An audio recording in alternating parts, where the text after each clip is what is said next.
আজকে আমরা শিখব এমএস এক্সেল এর কনক্যাটিনেট ফর্মুলা।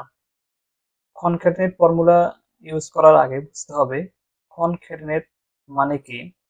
এর মানে হচ্ছে কয়েকটি সেলকে সংযুক্ত করা।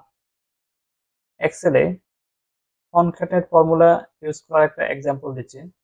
যেমন এখানে আছে ফার্স্ট নেম, যে কারো যদি ফার্স্ট নেম হয় যেমন M D Mohammad, middle name যেমন আমার নাম মনোয়ার,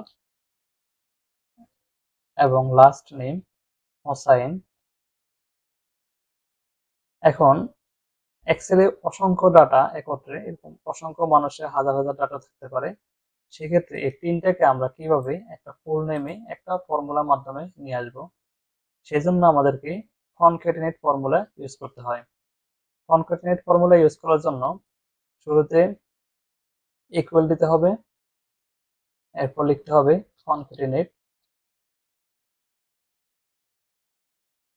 এরপর আমরা যে সেলগুলোকে কনক্যাটিনেট করব সেগুলো সিলেক্ট করব, কমা মিডল নেম, কমা লাস্ট নেম, এরপর ক্লোজ ব্র্যাকেট দেব। এক্ষেত্রে একটা সবচেয়ে বড় প্রবলেম হচ্ছে এই ফুল নেমের মাঝখানে কোনো স্পেস নেই। স্পেস দেওয়ার জন্য আমাদেরকে এই ফর্মুলাকে আরেকটু মডিফাই করতে হবে। যদি আমি মডিফাই করি সেক্ষেত্রে প্রথমে ইকুয়াল দিতে হবে, কনক্যাটিনেট লিখতে হবে।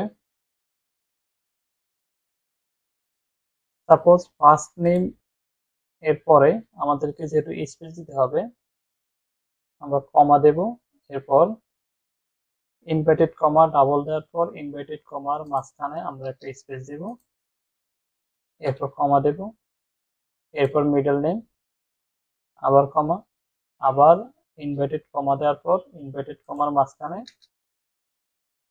একটা স্পেস দেব, এরপর কমা দেব, এরপর লাস্ট নেম দেব, এরপর ক্লোজ ব্র্যাকেট দিয়ে এন্টার চাপ দেব।